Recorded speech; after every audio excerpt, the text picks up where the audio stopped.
சிவாய நம. திருச்சிற்றம்பலம். வாக்கர்த்தா விவசம்ருக்தவ் வாக்கர்த்தா பதிபக்தயே ஜெகதப்பிதரவ் வந்தே பார்வதி பரமேஸ்வரம். எல்லாம் வல்ல அம்மையப்பனாக விளங்கக்கூடிய தையல் நாயகி அம்பா சமேத வைத்தீஸ்வர வைத்தியநாத பெருமானுடைய திருவடிகளை வணங்கி என்னுடைய உபாசனை தேவதை அன்னை வாராகி அம்பாளுடைய மலரடிகளையும் பணிந்து என்னுடைய குருநாதரையும் என்னுடைய இஷ்ட தெய்வத்தையும் வணங்கி உலகம் முழுவதும் வாழக்கூடிய நெக்ஸ்ட் ஜென் நேயர்கள் அனைவருக்கும் தாம்பரம் வாராகி ஈசனேசர் ஜெய் வராகி நல்லாசிகள், வாழ்த்துக்கள். இப்போது முக்கியமான ஒரு தலைப்பு. நம்ம ஒவ்வொருத்தரும் பிறந்திருக்கிறோம். இந்த பிறப்பு நாம் எதுக்காக பிறந்தோம்? இப்போ இந்த பர்த்து இருக்குன்னா அது ஒரு காரணம் இல்லாமல் இருக்காது. அது பரம ஏழையாக இருக்கலாம், அல்லது ஒரு ஹைஃபையான லைஃபாக இருக்கலாம், ஒரு மிடில் கிளாஸ் லைஃபாக இருக்கலாம். இந்த டிஃப்ரெண்ட் எதனால் வந்தது? ஸோ மெயினாக இந்த பிறப்பு, நம்ம இந்த ஜென்மாவை நாம் ஏன் எடுத்தோம்? அதுவும் 7 ஜென்மா சொல்கிறாங்க. அப்போது மனிதனாக ஏன் பிறந்தோம்? இந்த பூமியில் நாம் உயிர்ப்பிக்க என்ன காரணம்? ஒன்றும் இல்லை, கர்மா. ஜென்மாந்திரத்தில் நீ செஞ்ச பாவ புண்ணியங்கள் இதெல்லாம் நீ போய் அனுபவிக்கணும்னு இருக்குது. அதனால் நீ போய் பிறப்பெடுத்துக்கு இதுக்காக தான் நம்ம வந்திருக்கிறோம். இது லாஸ்ட்டு பிறப்பு, மனித பிறப்பு, உயர்ந்த பிறப்பு. ஸோ இதில் நாம் மனம் திருந்தி வருந்துவோமே ஆனால், அந்த பாவத்தை கழிப்போமே ஆனால் நமக்கு மோட்சம் என்னும் சாம்ராஜ்யம் நமக்கு கிடைக்கும், பிறவாமை என்னும் பெருவரம் கிடைக்கும். அப்போ நம்முடைய கஷ்டத்துக்கு எல்லாம், துன்பத்துக்கு எல்லாம் என்ன காரணம்னா, ஜென்மாந்திரத்தில் நாம் செய்த பாவங்கள், கர்மா. இதை கழிக்கிறதுக்கு தான் நிறைய வழிபாட்டு முறைகள் இருக்குது.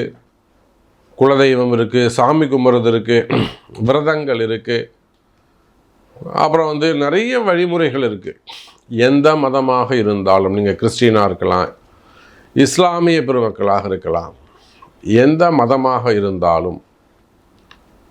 ஸோ எத்தனையோ பாதிரியார்கள், அதே போல் எத்தனையோ இஸ்லாமிய பெருமக்கள் மதமார்கள் கூட நம்மிடத்தில் நமக்கு நண்பர்களாக இருப்பது உண்டு. ஃப்ரெண்ட்ஸாக இருக்காங்க, நிறைய டிஸ்கஷன் செய்வாங்க. இப்படி தான் இருக்குது சாமி, இப்படி தான் இருக்குது சாமின்னு சொல்லிட்டு நிறைய பேர் நம்மகிட்ட வந்திருக்கிறாங்க. ஸோ நிறைய பாஸ்டர்ஸ்லாம் அவங்க கமிட்டியில் இருக்கக்கூடிய ப்ராப்ளம், அதாவது போட்டி பொறாமைகள், இதெல்லாம் நம்மகிட்ட வந்திருக்கிறாங்க. அப்போ இந்த பாவகர்மா அப்படிங்கிறதுக்கு மதம் ஒரு தடை இல்லை. அது மனிதன், அவ்வளோதான். ஆணாக இருக்கலாம், பெண்ணாக இருக்கலாம், இவ்வளோதான் வித்தியாசம். வேறு எந்த அதுக்கு கேஸ்டோ மதமோ முக்கியமில்லை. இந்த பாவகர்மா 60 வயசு ஆகிடுச்சு, 70 வயசு, 60 வயசுக்கு மேலே தான் பயமே வரும். மினிமம் 50. இந்த பாவகர்மாவை நம்ம துச்சமா இல்லையா, கிளியர் பண்ணமா இல்லையா? சரி, இது எங்கே போனால் கிளியர் ஆகும்? ஒருத்தர் வாழ்க்கையில் ரொம்ப கஷ்டப்படுறாரு, இது எங்கே போனால் சரியாகும்? இது எங்கே போனால் இந்த பிரச்சனை தீரும்? இந்த பிறவிக்கு நாம் எங்கே போனோம்? ஏன்னா ஒரு மண்ணுக்கும் உங்களுக்கும் ஒரு சம்பந்தம் இருக்கும்.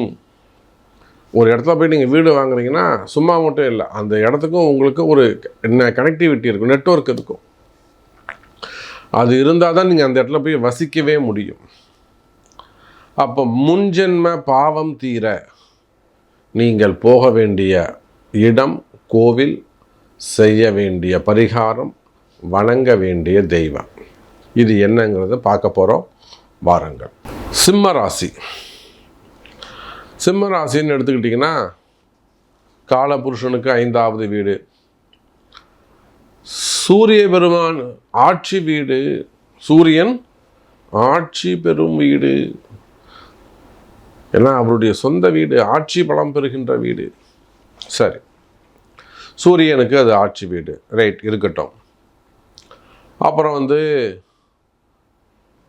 மகம் நட்சத்திரம் முதல் அங்கே தான் வருது. மகம் நட்சத்திரம் அஸ்வினிக்கு மதிப்பில்லை, ஆனால் மகத்துக்கு மதிப்பு உண்டு.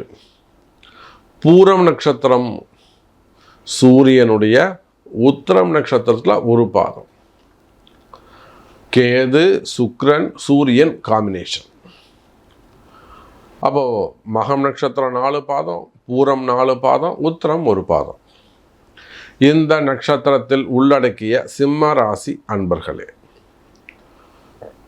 எவ்வளவு பெரிய ராஜ பதவியில் நீங்கள் இருந்தாலும் எவ்வளோ பெரிய ராஜ பதவியில் நீங்கள் இருந்தால், நான் நிறைய பதிவுகள் போட்டிருக்கிறேன், நிறைய ஜோதிட ரகசியங்கள் சொல்லியிருக்கேன். வேர்ல்டு வைடு, உலகம் முழுவதும் நம்மளுடைய பக்தர்கள் நிறைய அதை வின் பண்ணியிருக்கிறாங்க.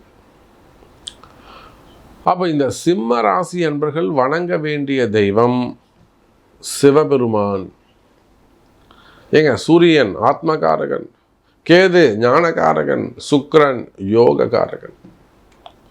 அதிர்ஷ்ட யோகம்னா சுக்கிரன் தான் சொல்லணும். நம்ம போகம்னா ராகுவை சொல்லணும்.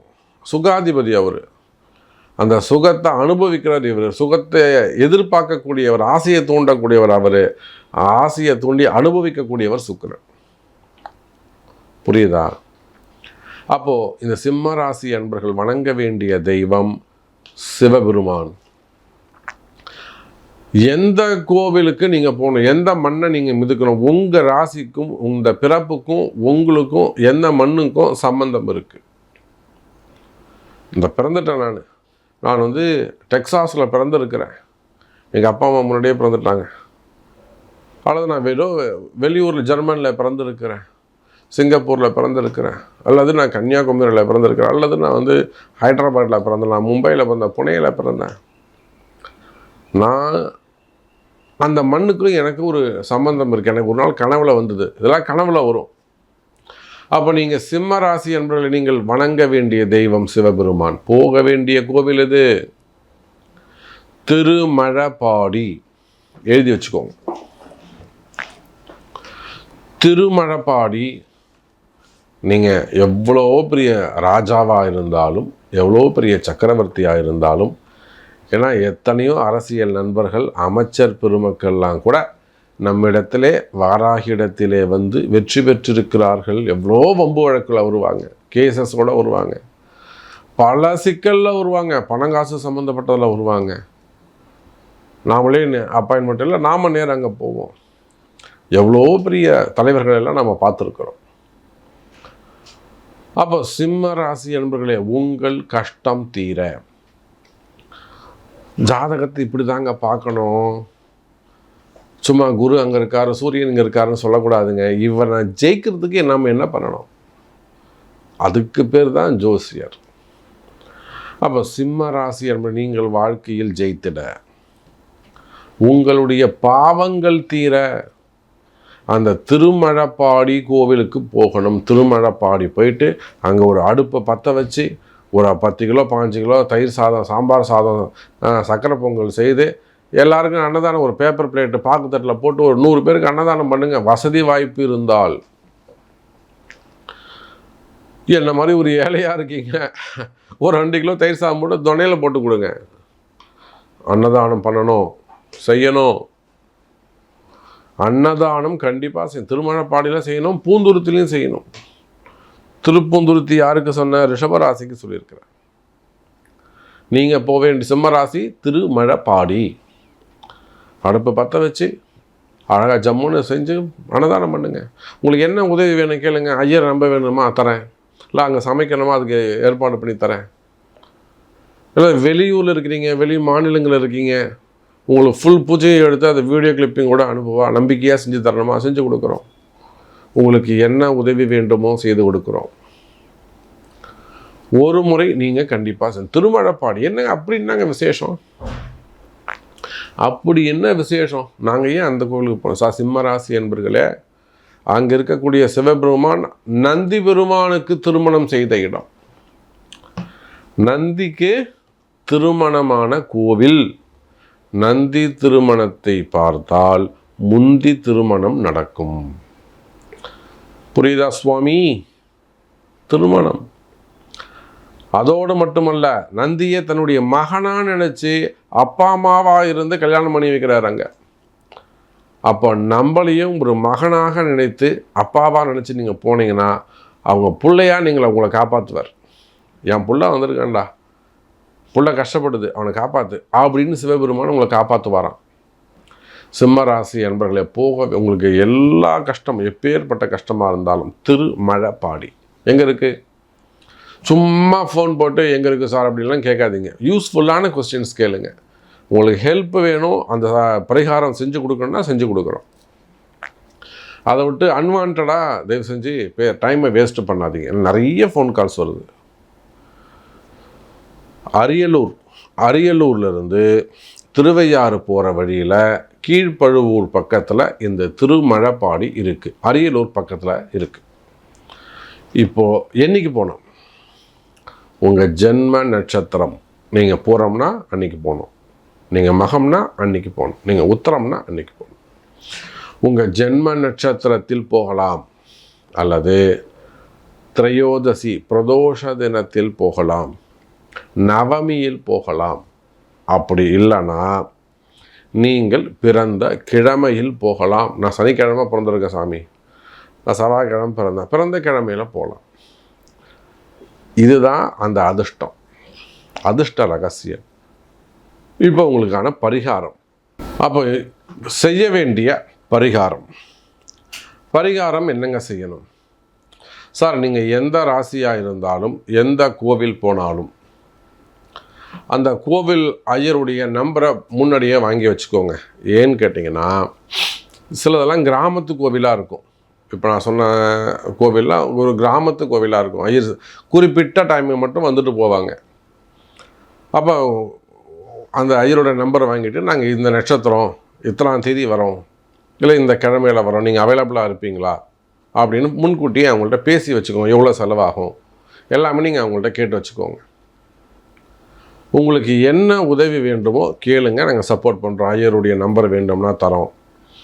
அப்படிலாம் உங்களால் நீங்கள் லாங்கில் இருக்கீங்க, வெளி ஊர்களில் இருக்கீங்க, வெளி மாநிலங்களில் இருக்கீங்க, வெளிநாடுகளில் இருக்கிறீங்க, ஒரு கன்னியாகுமரியில் இருக்கிறீங்க, நீங்கள் வந்து கும்பகோணம் சைடு வந்துட்டு போனோன்னா உங்களுக்கு கஷ்டம், இல்லை அப்படி அந்த புதுசை சைடு வரணும்னா உங்களுக்கு கஷ்டம். நீங்கள் வந்துட்டு போகிறதுக்கே 4000 செலவாயிடும். அப்போ அந்த 4000 நீங்கள் மணி ஆர்டரோ இல்லை வந்து ஜிபேவோ பண்ணிங்கன்னா நீங்கள் உட்காந்துட்டுலேயே அந்த பூஜையை பண்ணி கொடுத்துடலாம். ஸோ இந்த மாதிரி சின்ன சின்ன ஹெல்ப்பு. இல்லை சாமி, நான் நேரில் தான் வரணும், தாராளமாக உங்களுக்கு அந்த கூகுளில் எல்லா கோவில் நம்பரும் கூகுளில் போட்டிங்கன்னா லொக்கேஷன் கிடச்சிரும். எங்களோட சப்போர்ட் உங்களுக்கு தேவைப்படாது. இல்லை முடியல, ஏஜ்டு பர்சனாக இருக்கீங்க, நான் சொன்ன மாதிரி லாங்கில் இருக்கீங்கன்னா நிச்சயமாக நாங்கள் உங்களுக்கு சப்போர்ட் பண்ணுறோம், அந்த அபிஷேகம் பண்ணி தரோம். சரி, பரிகாரம் என்ன செய்யணும்? சார், இங்கே எந்த கோவிலுக்கு போனாலும் அந்த சிவனுக்கோ அந்த தெய்வத்துக்கு ஒரு அபிஷேகம், மகா அபிஷேகம் செய்யலைனா கூட ஒரு பால் அபிஷேகம், மினிமம் ஒரு பால் அபிஷேகம், ஒரு அபிஷேகம் பண்ணி ஒரு வாசனை புஷ்பம் சாத்தி அந்த தெய்வத்துக்கு உரிய இலைகளால், சிவனாக இருந்தால் வில்வம், முருகராக இருந்தால் நொச்சி இலை, அப்புறம் பெருமாளாக இருந்தால் துளசி, இந்த மாதிரி அந்த தெய்வத்துக்குரிய இலைகளால் சகஸ்ரநாம அர்ச்சனையும் செய்ய வேண்டும். புரியுதுங்களா? சகஸ்ரநாம அபிஷேகம் பண்ணணும், சகஸ்ரநாம அர்ச்சனை கண்டிப்பாக செய்யணும். 27 தீபம் ஏற்ற வேண்டும். 27 நெய் தீபம் ஏற்றி, நெய் தீபம் அல்லது நல்லெண்ணெய் தீபம், வேறு எதுவுமே ஏற்றக்கூடாது. அந்த பஞ்சதீபம் எண்ணெய், சென்ட்டு வச்ச எண்ணெய், வாசனை எண்ணெய், அதெல்லாம் எதுவுமே வேணாம். ஒன்று ஆவின் நெய் வாங்கிக்கோங்க, அப்படி இல்லாட்டி நார்மல் செக்கு எண்ணெய் வாங்கிக்கோங்க, அவ்வளோதான். 27 தீபம் ஏற்றணும். 27 முறை அந்த கோவிலை வலம் வர வேண்டும். 27 தீபம், 27 சுத்து. சக்கரை பொங்கலும் லெமன் சாதமும் நைவேத்தியம் பண்ணணும். இல்லை அந்த கோவிலுக்கு ஏற்ற மாதிரி, பெருமாள் இருந்தால் புளி சாதம் போடுங்க, முருகர் கோவிலாக இருந்தால் லெமன் சாதம் போடுங்க, சிவன் கோவிலாக இருந்தால் தயிர் சாதம் போடுங்க. ஆனால் சக்கரை பொங்கல் கண்டிப்பாக இருக்கணும். அப்போது 27 ஒரு அபிஷேகம் முடிச்சுட்டு ஒரு சகஸ்ரநாம அர்ச்சனை, 27 தீபம், 27 சுத்து, பிரசாத விநியோகம், ஒரு நமஸ்காரம். இதில் கோவிலில் சாமி அபிஷேகம் பண்ணும்போதோ, நட சாத்தி இருக்கும்போது, திரை போட்டு இருக்கும்போது நீங்கள் சுத்தக்கூடாது, விளக்கேற்றக்கூடாது. ஓப்பனில் இருக்கும்போது தான் நீங்கள் இதை செய்யணும். ஸோ இதுதான் உங்கள் பரிகாரம். இதை செய்து பாருங்கள். ஒரு முறை அந்த ஆலயத்துக்கு சென்று வாருங்கள். இது ஒன்றும் பெருசாக செய்ய முடியாத விஷயம் கிடையாது. உங்களுக்கான ஒரு அரிய வாய்ப்பு. முயற்சி பண்ணுங்கள். இதனால் உங்கள் நன்மை நடக்கும் என்றால் எங்களுக்கு அது சந்தோஷம். ஜெய் வராகி.